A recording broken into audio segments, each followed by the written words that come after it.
Te invito a que abra su Biblia y vamos a 1 Corintios capítulo 9 y vamos a estar haciendo un pequeño recuento, ¿ok? Hoy sí, no te vas a poder dormir y si te duermes te lo vas a perder, ¿ok? Porque vas a necesitar tu Biblia y tu libreta a mano, porque vamos a hacer un recuento de todo el contexto del capítulo 9 para poder entender cómo vamos a cerrar el capítulo 9, ¿ok? A manera de introducción, hablando lo que hemos estado hablando en los últimos capítulos, recuerden que la iglesia de Corinto tenía un problema con el uso excesivo de su libertad. Y un filósofo del siglo XX dijo: el sueño más deseado por el hombre ha sido acceder a una libertad sin límites, una libertad absoluta. ¿Te imaginas qué es eso?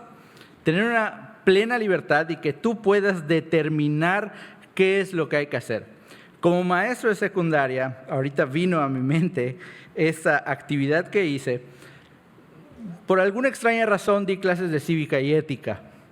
Y en una de esas clases, hablando de la libertad, le pedí a los alumnos y les iba yo a dar contados 30 segundos para que hagan en el salón el uso de su libertad.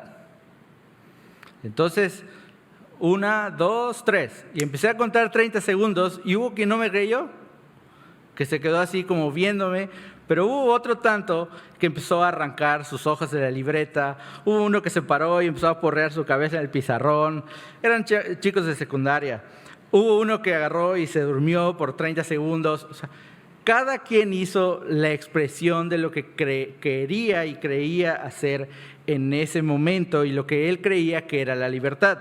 Este filósofo del siglo XX, si no te suena, perdóname que yo te lleve a la academia otra vez, pero ya me corrigieron, es Jean-Paul Sartre. Si no has escuchado de él, te comento lo que dice acerca de la libertad.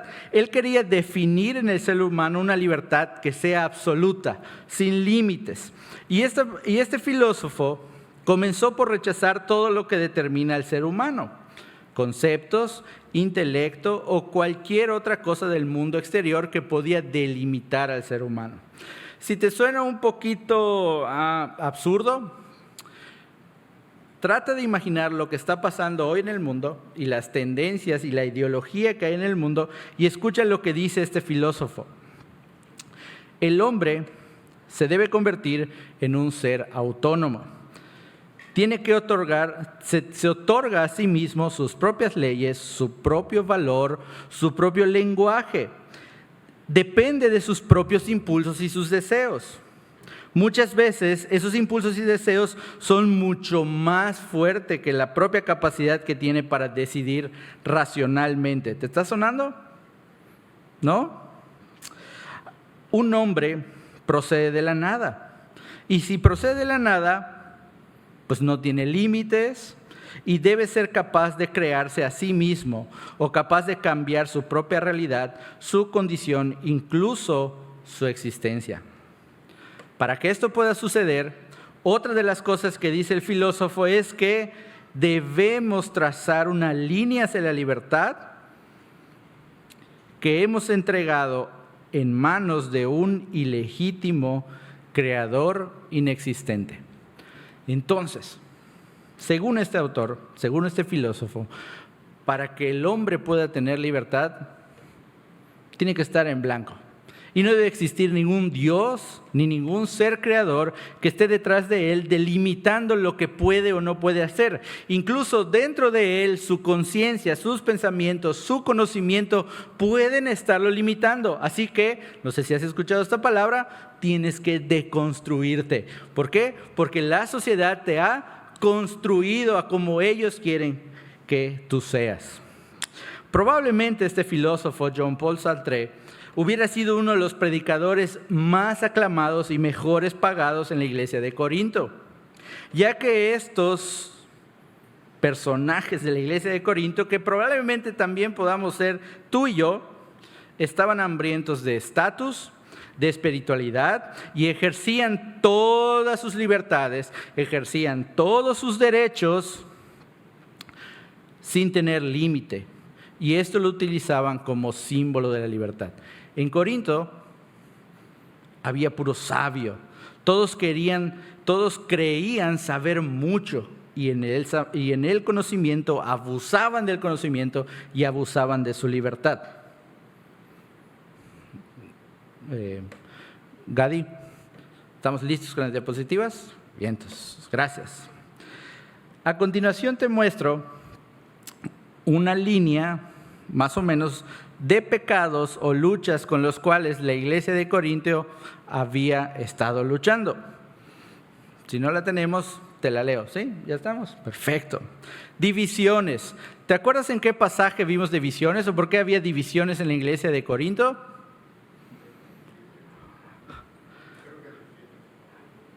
Más fuerte, hermano. Creo que en el capítulo 7 vimos. Ok. Hay un poquito más adelante en los capítulos 1 y 2. ¿Por qué había divisiones? ¿A quién seguir? Bien, maestros. ¿Tú de quién eres? ¿No? Yo soy de Apolos, yo soy de Pablo. No, yo soy de Cristo. ¿Okay? ¿Qué otra división había? Había una bien marcada. En la iglesia de Corintio, ¿qué? Judíos y gentiles. Perfecto. Luego, otra de las luchas muy fuertes de la iglesia de Corinto era la inmoralidad sexual. ¿Se acuerdan que lo vimos? ¿Okay? Había incesto, había homosexualidad, había adulterio, etc. Y esas personas pertenecían a la iglesia como si fueran un miembro más, como si fueran un cristiano. Y la iglesia los estaba aceptando. Y es por hecho y por entendido, estaban aceptando también su pecado. También, como vimos con el pastor, habían desviaciones relacionadas en cuanto a la soltería y el matrimonio. ¿Se acuerdan? No debemos permanecer solteros. Sí, deben permanecer solteros. O sea, había una discrepancia y habían desviaciones donde Pablo tuvo que, a través de la Escritura, poder dar instrucción. Luego, el uso excesivo de la libertad, que no traía nada bueno a la iglesia y que no edificaba.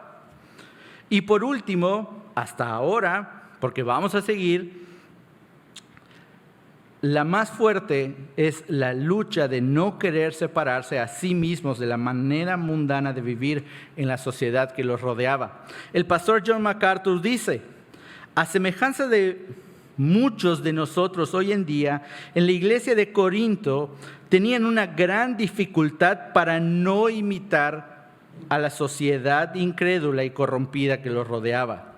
Muchas de las corrientes, hermanos, de pensamiento, muchas de las ideologías hoy por hoy están dentro de la iglesia. Mucho de lo que nosotros aprendemos fuera de la iglesia lo traemos a la iglesia sin filtrarlo a través de la palabra de Dios. Dice MacArthur, querían estar en el reino de Dios, pero al mismo tiempo querían tener un pie en el reino del mundo. Querían disfrutar de las bendiciones de la nueva vida, la libertad de esta nueva vida en Cristo, pero se aferraban a los placeres de la antigua vida. Querían tener lo que pensaban que era mejor de ambos mundos. Un híbrido. En pocas palabras, la iglesia de Corintio y probablemente algunos de nosotros hemos creado un cristianismo que me libera de un cargo de conciencia ante mis actos, ante mis pensamientos, ante mis decisiones, pero me permite continuar con mi vida, me permite continuar con mis deseos, me permite continuar con mis metas y mis objetivos personales. O sea, tengo una libertad absoluta, como decía John Paul Sartre, pero no hay ningún cargo que perseguir en el juicio. ¿Por qué? Peco, me arrepiento, soy justificado. Peco, me arrepiento y soy perdonado. Y sigo mi vida. En algún momento de mi existencia, alguien me predicó de Jesús, acepté el Jesús que él me predicó, nunca fui a la Escritura, vine a la iglesia, oye, hay aire acondicionado, hay sillas, buenas alabanzas, hay una buena convivencia allá afuera. Aceptable. Esto es una iglesia aceptable. Y moldeaste tu cristianismo al Jesús que a ciegas puedes ver. Sin embargo, no quiere decir que eso sea correcto. Por eso Pablo hace una advertencia en 1 Corintios capítulo 6, versículos 9 y 10. ¿Se acuerdan? Y si no se acuerdan, ese lo vimos también conmigo, en donde decía: no se dejen engañar. No se dejen engañar. Y luego Pablo hace una lista. Ni los avaros, ni los homosexuales, ni lista, no entrarán en el reino de los cielos. Por lo tanto, esto es una advertencia real. Y perdonen, hermanos, que empiece yo así, pero es el contenido del texto, es el tono en el que Pablo está hablando. Ahora, nuestro caminito en el día de hoy, vamos a ver 4 puntos principales. Número 1, un contexto para entender el texto. No podemos leer del 15 en adelante o del 13 en adelante si no tenemos o no recordamos el contexto anterior. ¿Qué nos está pidiendo Dios a través de lo que Pablo está diciendo? Número 3, ¿cómo lo vamos a hacer o cómo lo hacemos? Y número 4, ¿qué ganamos obedeciendo con esto?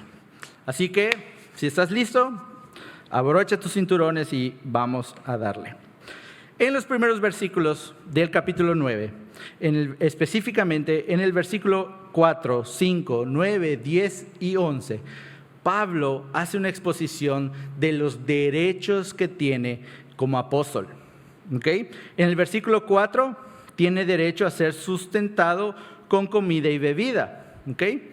Si Pablo, yo estoy viniendo a tu iglesia, estoy sirviendo en tu iglesia, estoy sirviendo a las personas de tu iglesia, estoy enseñando en tu iglesia y muy probablemente yo fundé esta iglesia, pues lo más común es que pues me sostengas, ¿no? Al menos me des algo de viáticos. Decíamos en la mañana una torta de cochinita y una coca, pero allá este mediodía ya eso ya pasó, ¿no? Algo más fuerte, un pozolazo. Versículo 5, tenían derecho también a viajar acompañados de sus esposas. No es el caso de Pablo específicamente, pero no está hablando únicamente de él, está hablando de todos los apóstoles. Entonces ya no solo es un plato de pozol, ahora son 2 platos de pozol o 3 y 2 cocas. Y en el versículo 9, 10 y 11, a ser sustentados económicamente por su servicio en el ministerio. Y eso lo vimos en el domingo pasado con el pastor. El capítulo 9 nos provee un sustento bíblico para que todo aquel ministro que se dedique a la enseñanza de la palabra tenga un sustento económico.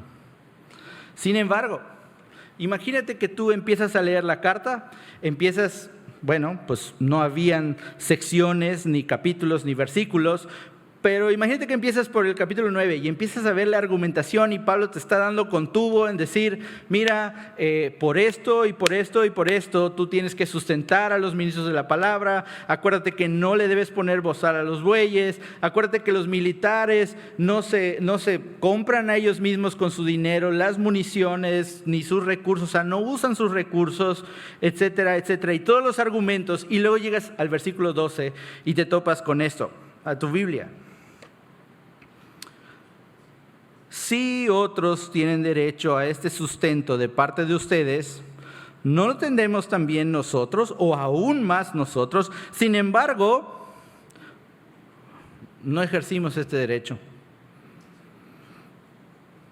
sino que lo soportamos todo con tal de no crear obstáculo en el Evangelio de Cristo. O sea, y después de que te atiborró de mucho sustento para que, bueno, Pablo, está bien, dime, ¿qué quieres?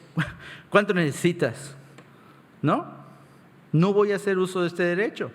Este pasaje es el punto de inflexión en todo el capítulo 9 y es la base de nuestra enseñanza el día de hoy. La palabra derecho que vamos a leer en los siguientes versículos, incluyendo el versículo 12, viene del griego y nos indica la capacidad de escoger con libertad. Así que bien podríamos hablar derecho, libertad. hacer uso de sus derechos, hacer uso de sus libertades. ¿Me siguen? ¿Sí? Los tengo así. Ok. Mientras no sean dormidos, todo está bien, hermanos. Pablo menciona que él y su equipo de trabajo no ejercieron sus derechos para no crear un obstáculo por el evangelio. Pablo decide tolerar cargas innecesarias y no recurrir a sus derechos por un bien mucho mayor. ¿Cuál es? El evangelio.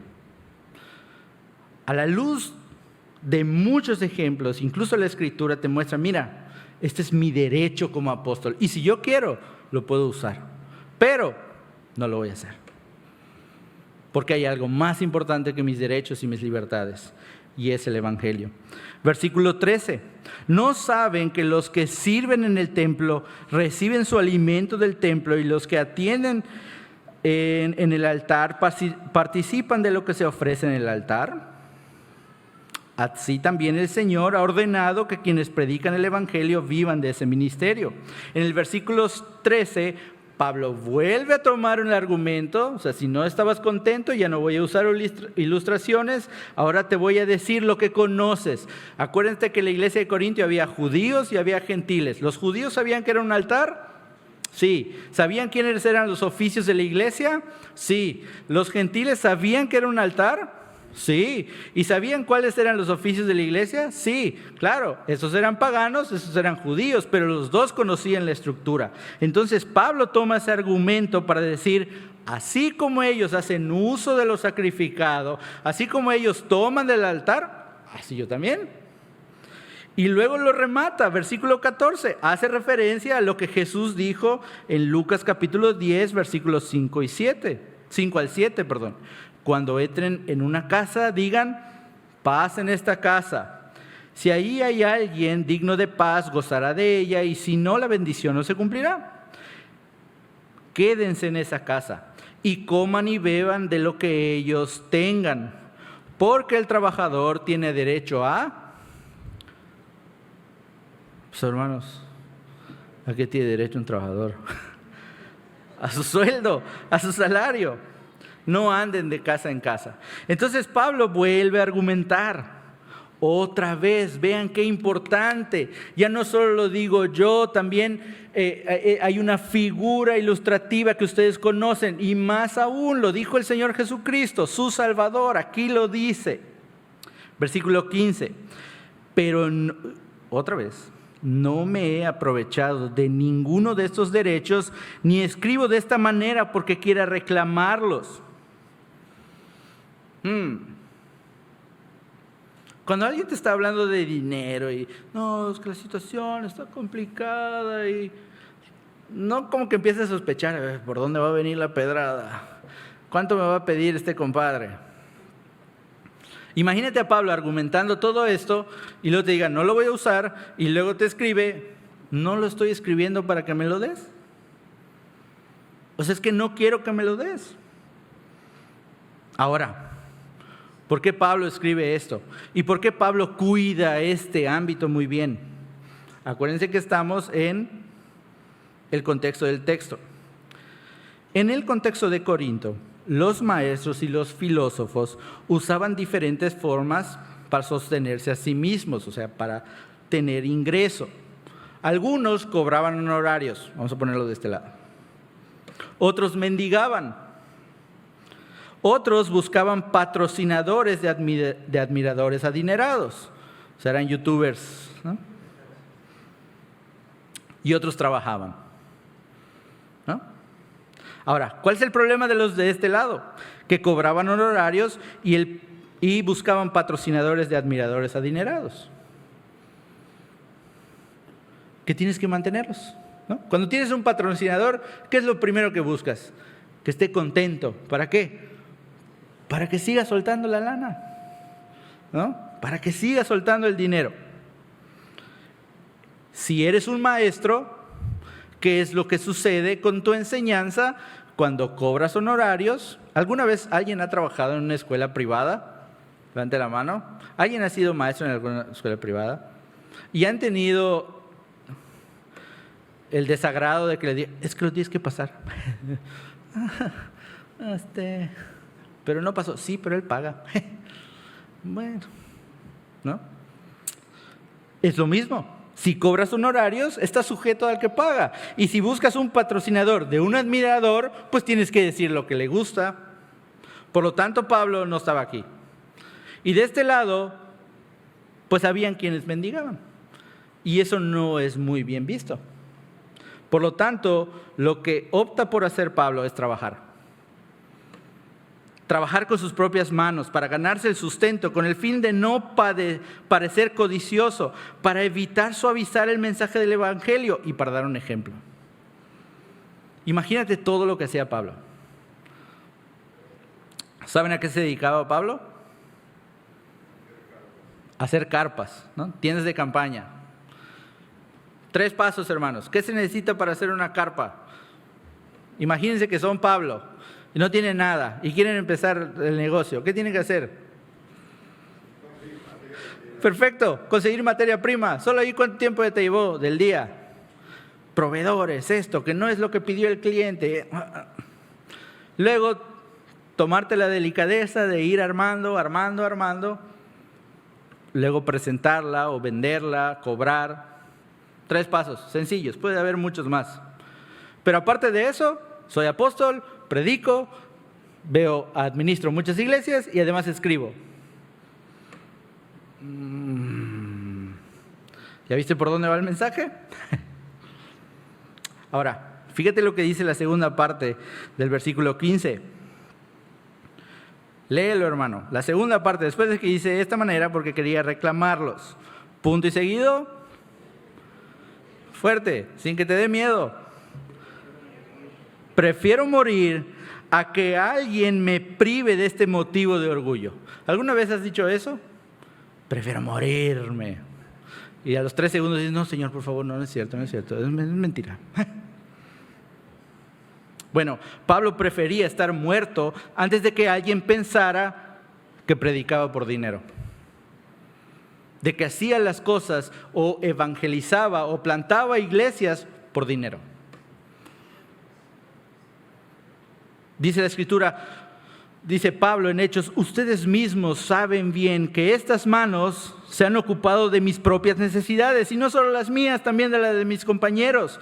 Con mi ejemplo les he mostrado que es preciso trabajar duro. ¿Para qué? ¿Para tener utilidades? No, para ayudar a los necesitados, recordando las palabras del Señor Jesús. Hay más dicha en dar que en recibir. ¡Wow! Qué duro, ¿no? Primera de Pedro 5:2 nos recuerda. Cuiden como pastores el rebaño de Dios que está a su cargo, no por obligación ni por ambición de dinero, sino con afán de servir como Dios quiere. Pablo nos comunica cuál debería ser nuestro estilo de vida como cristianos. Un cristiano tiene como prioridad el reino de Dios y su justicia. Más allá de lo que te corresponde, más allá de tus derechos, más allá de tus libertades en Cristo, hay un bien mayor y mejor. ¿Cuál es? El Evangelio. Versículo 16. Seguimos, hermanos. No muevas el dedo de tu Biblia. Sin embargo, cuando predico el Evangelio, no tengo de qué enorgullecerme, ya que estoy bajo la obligación de hacerlo. Y luego dice, ay de mí si no predico el Evangelio. El Evangelio no era de Pablo. Pablo no estaba sentado en una piedra como el pensador, viendo qué idear acerca de Jesús y contar una historia mística para que las personas vayan creyendo. No era una creencia de hombres, Jesús no era una creencia de hombres o una corriente filosófica espectacular para estar discutiendo con los filósofos de la época, no. El Evangelio vino a Pablo. No, Pablo fue el que desde su mente, no. El Evangelio vino a Pablo y vino a través de ¿quién?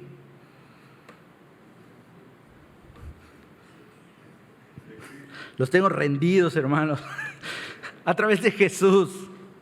Recuerden Hechos capítulo 9, versículo 15. ¿Se acuerdan de la historia de Saulo, luego llamado Pablo? ¿Cuál era la historia, hermanos? Perseguidor. ¿Se estaba yendo a dónde? A Damasco. ¿Qué pasó en el camino? No. Una luz muy fuerte. ¿Qué pasó con esa luz? Lo cegó y escuchó una voz que le decía que... Ahí ven, sí fueron a párvulos. Saulo, Saulo, ¿por qué me persigues? Señor, ¿quién eres? Soy Jesús, al que tú persigues. Y luego de ahí conocemos la historia. Pablo queda ciego, es llevado a una casa, mandan un profeta. El profeta dice: no, Señor, no me mandes a mí, me va a matar este chavo. Lo conozco y sé su reputación. Y le dice Dios: no te preocupes. Jesús le dice: no te preocupes, porque instrumento escogido me es este. Hechos 9:15, si lo quieres subrayar. Instrumento escogido me es este. ¿Para qué? Para llevar mi nombre en presencia de los gentiles, de reyes y de los hijos de Israel. Entonces Pablo fue elegido y se le dio una responsabilidad. No tenía nada de qué enorgullecerse. Él no inventó nada.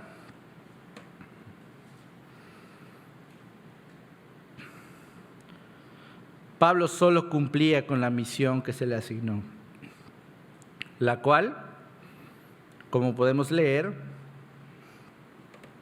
en el versículo 16, dice: sin embargo, cuando predico el evangelio no tengo de qué enorgullecerme, ya que estoy bajo la obligación de hacerlo. La palabra ahí, obligación, también se puede asemejar en el griego a necesito cumplirla. O sea, es necesario, es parte de mí. No puede existir Pablo y no predicar.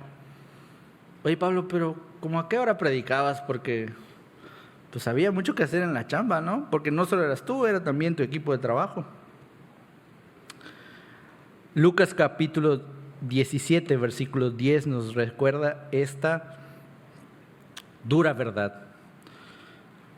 Dice Jesús: cuando hayan hecho todo lo que les he mandado, deben decir: somos siervos inútiles. No te dé pena decirlo, hermano. Somos siervos inútiles. No hemos hecho más que cumplir con nuestro deber.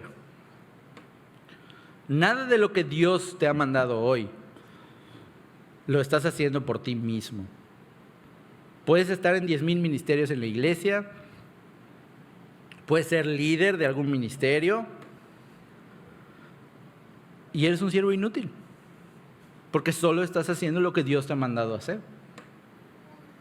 Puedes ser un gran predicador, puedes ser un gran evangelista, eres un siervo inútil, porque solo estás haciendo lo que Dios te mandó hacer. Ahora, ¿qué nos están pidiendo a nosotros? ¿Qué nos está pidiendo Dios a través de este pasaje? Una palabra: renuncia. ¿Pero renunciar a qué? ¿A qué tengo que renunciar?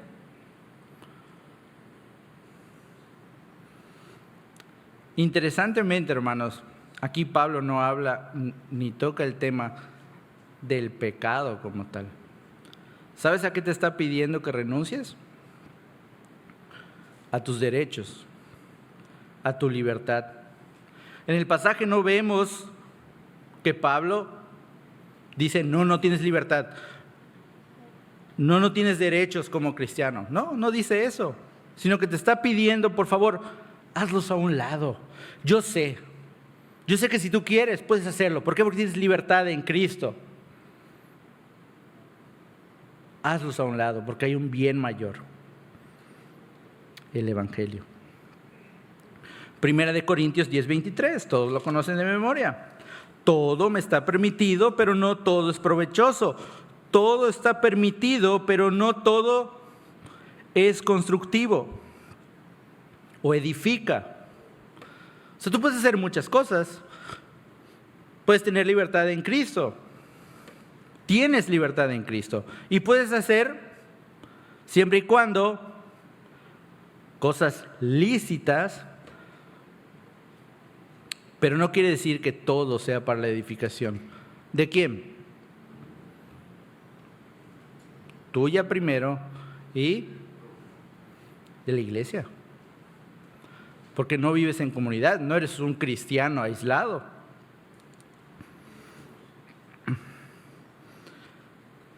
Probablemente, hermanos, y analicemos muy bien, probablemente como la iglesia de Corintio estamos dejando que los derechos y libertades que hemos ganado en Cristo hagan más que nos parezcamos al mundo que a Cristo. Y lo único que ocasionamos es confundir a nuestros hermanos, en lugar de dejar a un lado nuestra libertad por amor al Evangelio y a nuestros hermanos. Tú no sabes, organizaste una cena muy rica, pusiste tu asador y sacaste tus copas de vino. Pero tú no sabes que ese hermano probablemente venía con una lucha sobre eso. Y a lo mejor no lo demuestra. Pero estás iniciando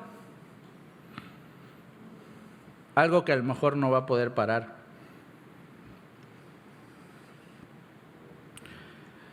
Gary Shogren menciona: el propósito supremo del cristiano es el amor.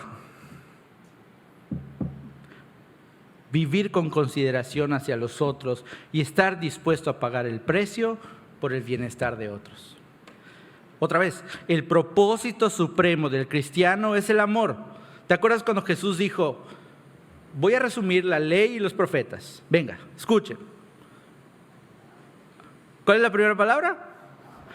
Amarás al Señor tu Dios con todo tu corazón, con toda tu mente, con toda tu alma y con todas tus fuerzas. Y a tu prójimo como a ti mismo, en el mismo sentido de amarás. Por lo tanto, esas palabras pues hacen sentido. Tu propósito supremo es el amor y vivir en consideración hacia los demás, y estás dispuesto a pagar el precio por el bienestar de otros. ¿Cuál es ese precio? Tú no vas a morir por ellos, tú no les vas a otorgar salvación, eso ya lo hizo Cristo. Tú los vas a amar, y si es necesario que tú no hagas uso de tus derechos y tus libertades por amor a tu hermano, lo tienes que hacer. Para reflexionar. Perdón, hermanos, no traje notas, traje preguntas. ¿Qué cosas que en sí mismas no son buenas ni malas, vamos a decir que están en un área gris, hablando teológicamente, las cuales tienes derecho y tienes la libertad en Cristo para hacer, están siendo más importantes que tu amor por el Evangelio? Cuestiónate. ¿Tu comodidad? No, es que es mucha actividad en la iglesia, ¿no? Hay que descansar de vez en cuando. ¿Estatus? No voy a iglesitas.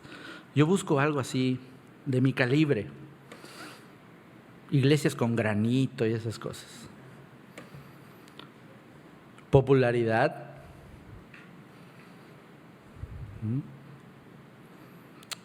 Tus recursos, tu tiempo, tu energía, tu dinero, tu educación, tu trabajo, tu descanso. Son cosas que no son malas en sí mismos, pero que si se vuelven el centro de tu vida y no las puedes dejar por el Evangelio y por amor a tu hermano,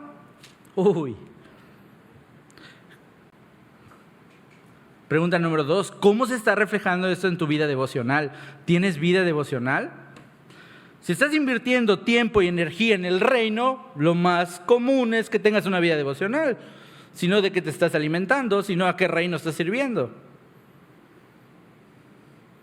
tu vida familiar. Hablábamos y decíamos, ¿no? ¿Te acuerdan de esa frase del gobierno? No me acuerdo qué gobierno era, pero era algún que nos quería vender a tole con el dedo, otro. Lo más importante que le puedes dejar a tus hijos es su educación. Es mentira, hermanos. ¿Qué es lo más importante que le puedes dejar a tu hijo?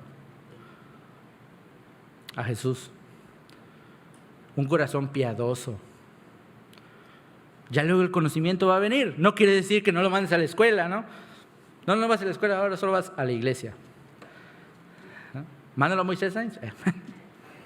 Comercial. Tu trabajo. ¿Cuántas veces no celebraste el hoy papá está cansado, no vamos al templo? ¿Qué estás reflejando a tus hijos? ¿Qué es lo importante? ¿En dónde tienen que invertir su tiempo, su energía, sus recursos? Ahora, pregunta 3, y creo que de las más difíciles. ¿Cuál de esas cosas que estás haciendo no estás dispuesto a sacrificar por la causa de Cristo? Si tienes varias, escucha lo que dice Mateo capítulo 10, versículos 37 al 39. El que quiere a su padre o el que ama a su padre o a su madre más que a mí, no es digno de mí. El que quiere a su hijo o a su hija más que a mí, no es digno de mí. ¿Estás de acuerdo que esos son lazos muy fuertes entre nosotros los seres humanos? Tu hijo, tu mamá, tu papá. Bueno, si los amas más a ellos que a Dios, no eres digno. Y el que no toma su cruz y me sigue, no es digno de mí. El que se aferre a su propia vida, la perderá. Y el que renuncie a su propia vida por mi causa, la va a encontrar.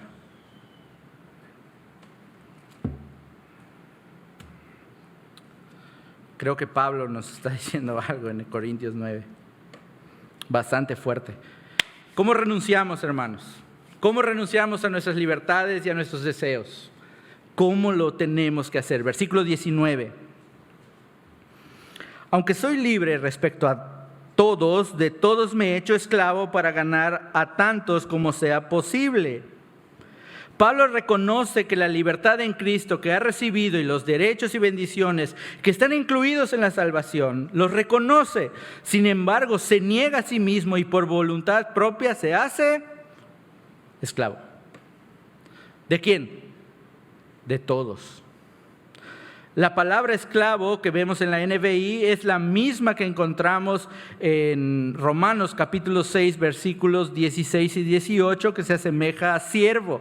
Y escucha lo que dice este pasaje para que puedas entender el contexto de la palabra que Pablo está usando. ¿Acaso no saben ustedes que cuando se entregan a alguien para obedecerlo, son esclavos de aquel a quien obedecen?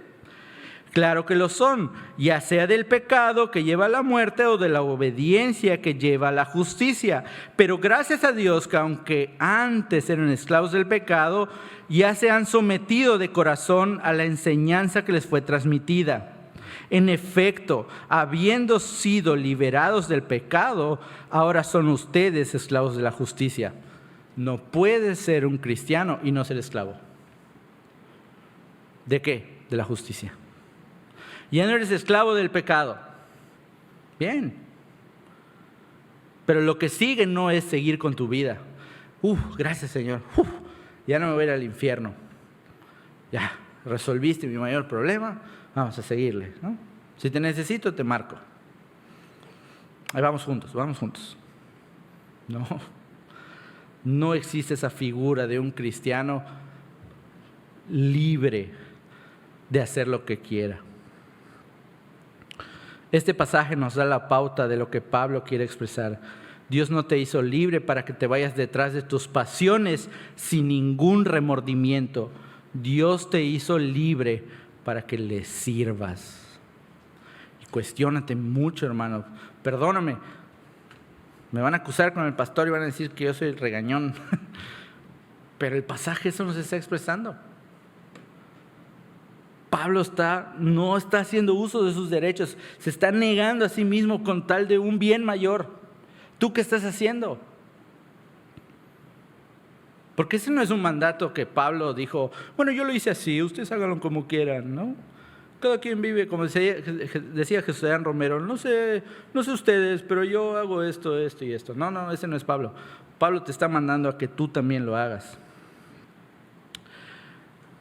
Entonces, primer punto, niégate a ti mismo.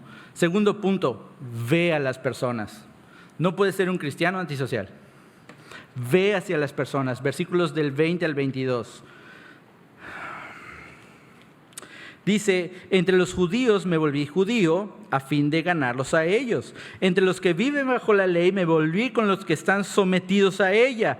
Aunque yo mismo, aclara Pablo, aunque yo mismo sé que no estoy sujeto a la ley, a fin de ganar a estos. Entre los que no tienen ley, me volví como los que están sin ley. Vuelvo a aclarar, paréntesis, aunque no estoy libre de la ley de Dios, sino comprometido con la ley de Cristo, a fin de ganar a los que están sin ley. Entre los débiles me hice débil, a fin de ganar a los débiles. Me hice todo para todos, a fin de salvar a algunos por todos los medios posibles. O sea, Pablo no estaba escogiendo a quién sí evangelizar y a quién no, a qué iglesia le gusta ir y a qué iglesia no le gusta ir, a qué secta o qué grupo de personas se acomodan a lo que él piensa y hablan de tal manera, no. Pablo está hablando a judíos, a los que estaban bajo la ley, que también son judíos, pero también habían gentiles que profesaban el judaísmo, a quienes estaban fuera de la ley, totalmente paganos y gentiles regenerados, a los débiles, y esos débiles son personas que no tenían un entendimiento de las Escrituras y estaban con capacidad limitada para entender el Evangelio. Y Pablo bajó sus palabras para que ellos puedan entender el Evangelio. No, es que si no manejas las doctrinas de la gracia, vete a otra iglesia, por favor. Si no hablas de la elección por gracia y si no hablas de la predestinación, no manejas esos temas, no eres digno. ¿Qué te pasa? Pablo se hizo para todos, para alcanzar a todos. Pablo actúa dentro ahora. Ojo, hermanos, porque también es, eso está diciendo, judíos con judíos y que nos hagamos judíos a los judíos. Ojo, Pablo actuaba dentro de los límites de la Escritura. Pablo no se salía de la enseñanza bíblica y no hacía nada que contradijera las enseñanzas de la Escritura. Pablo no enseñaba, por ejemplo, en el caso de la ley, no enseñaba que la ley era necesaria para traer salvación. Es un ejemplo. O sea, no es que nosotros seamos pragmáticos. ¿Cómo podemos llenar la iglesia en el segundo culto? Bueno, pues ¿qué podemos hacer? Para que se llene de jóvenes vamos a traer estilos musicales así guapachosos, vamos a meter reggaetón, vamos a tener un hermano aquí que rapee, vamos a meter unas luces, un poco más de oscuridad y esto parezca un performance así padre, ¿no? Y cobramos cover a la entrada, así ya no tienes que diezmar. Pragmatismo, no eso está diciendo que hagas, que te mezcles. Ojo, acuérdate, tus libertades no son para que te parezcas más al mundo.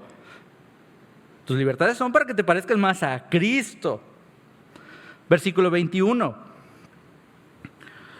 Entre los que no tienen ley me volví como los que están sin ley, aunque no estoy libre de la ley de Dios, sino comprometido con la ley de Cristo.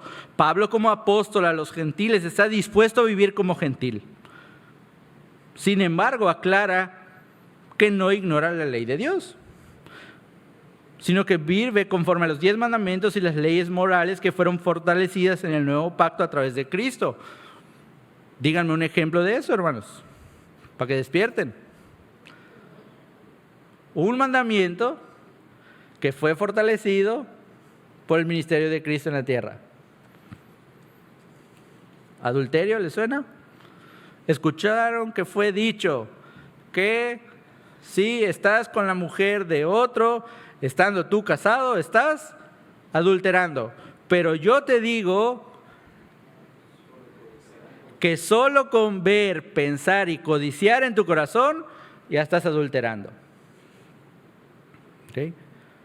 Oísteis que fue dicho ojo por ojo, diente por diente, mas yo digo, ¿sí? ¿Ya se ubican en eso? Muy bien. Pablo también habló apropiadamente a los oprimidos, a los impotentes, a los temerosos, a los confundidos, a los que carecían de la capacidad de entendimiento para que puedan captar el Evangelio. 2 notas importantes. Ojo, hermanos, Pablo se acomodó a sí mismo. Pablo fue el que se adaptó. ¿Saben qué fue lo que no adaptó Pablo? Los hechos del Evangelio. Eso no puede cambiar. Eso no cambia. La salvación es por gracia, no por obras. Lo entiendas o no lo entiendas, seas judío, seas gentil. La verdad del Evangelio siempre va primero, luego la cultura y la religión, no al revés. Papá, dame chance de ir a la fiesta, así voy a dar testimonio y pues quién quita y no, se salva alguno. ¿Para qué me llevas al templo si no me vas a mandar al mundo a probar mi fe?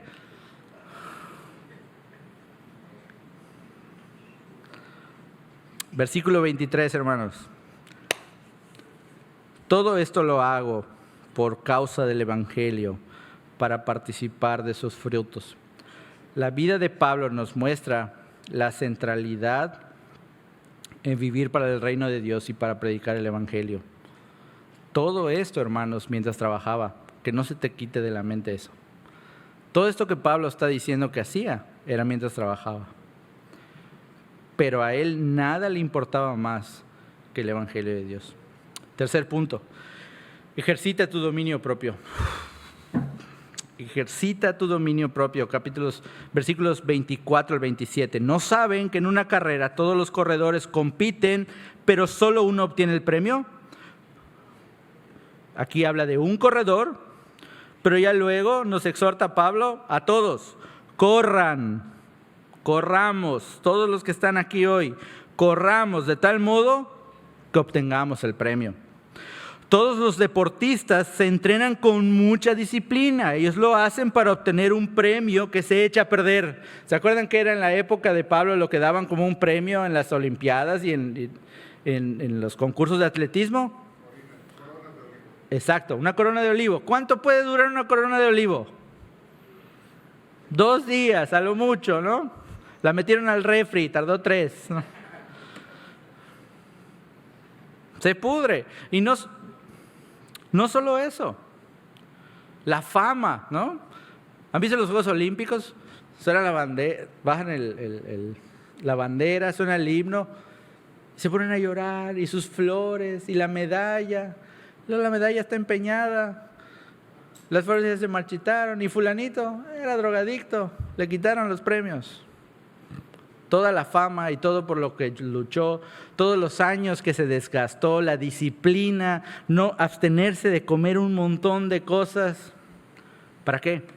Para un premio que se destruye.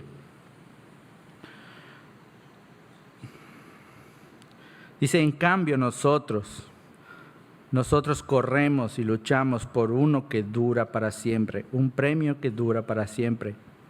Así que yo no corro como quien no tiene meta, no lucho como quien da golpes al aire, más bien golpeo mi cuerpo y lo domino, no sea que después de haber predicado a otros yo mismo quede descalificado. Pablo no estaba diciendo que se golpeaba a sí mismo, sino que estaba diciendo que él entraba en disciplina con su cuerpo.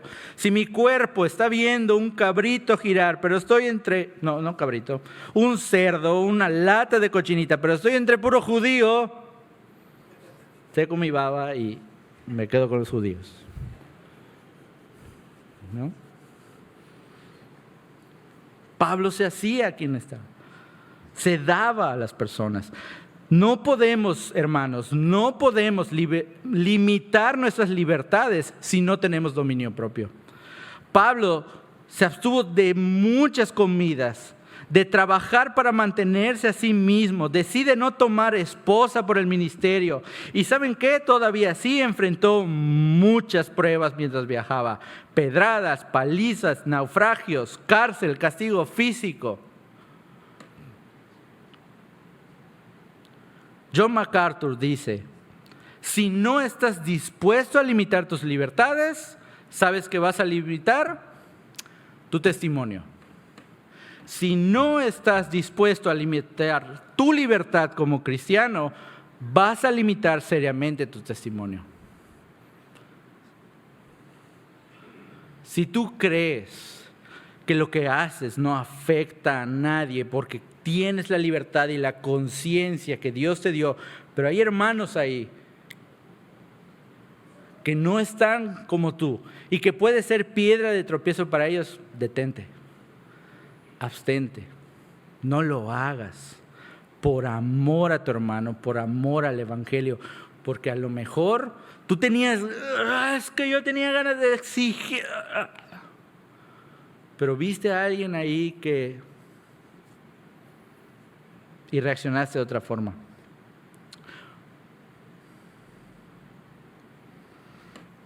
Versículo 18. Y pasamos al último punto.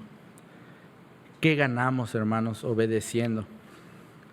¿Qué ganamos haciendo esto que Dios nos está pidiendo en este pasaje? Versículo 18. ¿Cuál es entonces mi recompensa?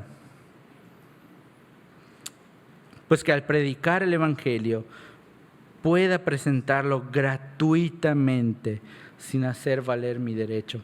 Pablo entendía que su recompensa es predicar sin compensación y, más allá del dinero, el poder llevar el evangelio sin ejercer su libertad y sus derechos. Pablo encontró gozo, satisfacción en negarse los derechos por una recompensa que es mayor.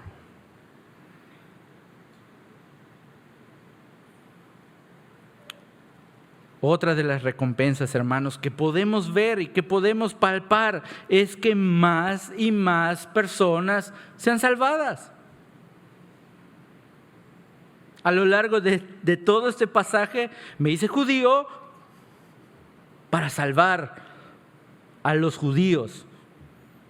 Me dice como los que no tienen ley para alcanzar a como los que no tienen ley. Primera de Corintios 9:25.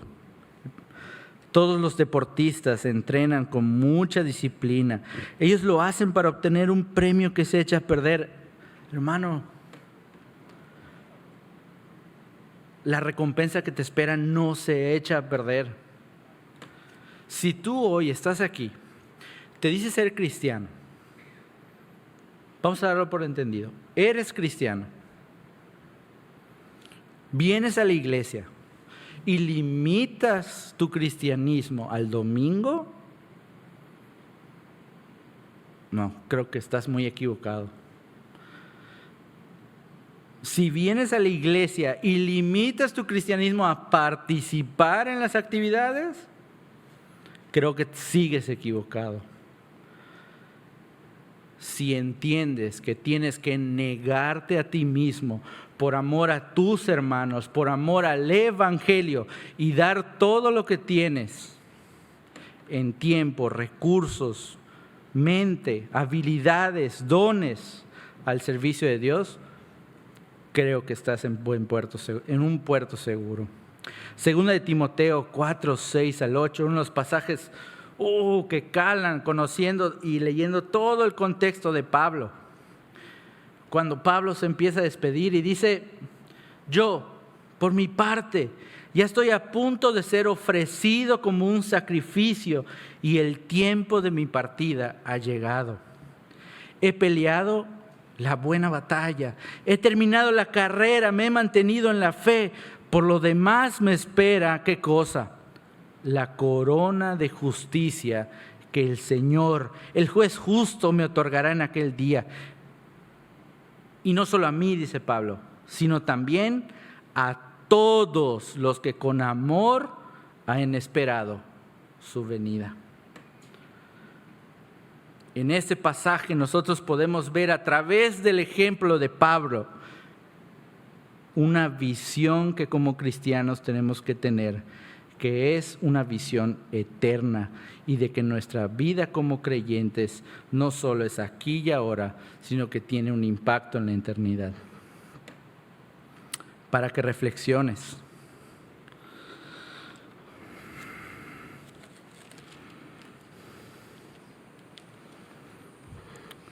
¿Para qué te estás preparando hoy? ¿En qué estás invirtiendo tu tiempo, tu energía, tus fuerzas? ¿Para qué te estás entrenando? ¿Qué carrera vas a correr? ¿Qué pelea vas a tener? ¿En qué te estás ejercitando? ¿En la piedad? ¿En la escritura? ¿En la oración? ¿En el servicio? ¿O sigues corriendo detrás de las pasiones de este mundo? ¿Qué premio deseas obtener? ¿Fama? ¿Estatus? ¿Dinero? Todo eso se acaba, hermano.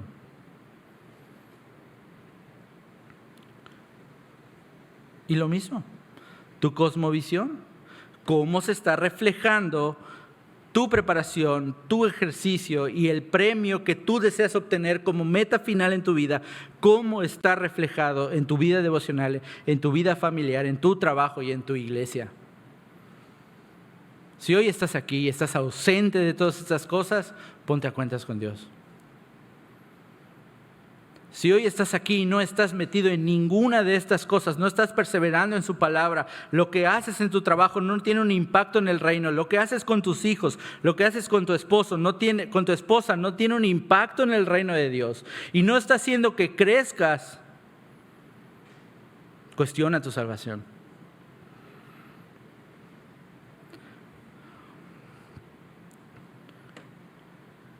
¿Cuál es nuestra esperanza, hermanos? Subraya este pasaje. En la mañana me hizo llorar. Hebreos capítulo 12. Por tanto, también nosotros, 12 versículo 1 y 2. Capítulo 12, versículo 1 y 2. Por tanto, también nosotros que estamos rodeados de una multitud tan grande de testigos, despojémonos de este lastre que nos estorba, en especial del pecado que nos asedia, y corramos con perseverancia la carrera que tenemos por delante. Fijemos la mirada ¿en quién? En Jesús. Él es el iniciador, Él inició esto y Él lo va a perfeccionar. Él es el perfeccionador de nuestra fe, quien por el gozo que le esperaba, sabiendo Jesús el gozo que le esperaba, escucha lo que hizo por ti, soportó la cruz, menospreciando la vergüenza que ella significaba, y ahora está sentado a la derecha del trono del Dios. ¡Wow! ¡Qué glorioso evangelio, hermanos! Y si hoy estás aquí escuchando nada más, no lo desperdicies. No desperdicies tu tiempo. Sé buen mayordomo de lo que Dios te ha dado y cuestiónate, ¿por qué estoy aquí? ¿Por qué hago lo que hago? ¿Quién es Dios? ¿Quién soy yo? ¿Y qué estoy haciendo para demostrarle a los demás el evangelio de Jesucristo?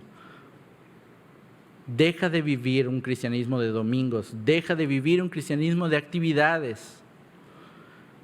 Invierte en el reino, tu tiempo, tus fuerzas, tu hogar. Abre las casas de tu hogar, haz una célula, estudien la palabra, profundicen en la palabra, hagan familia. Por eso hacemos mucho énfasis en familia Antioquía.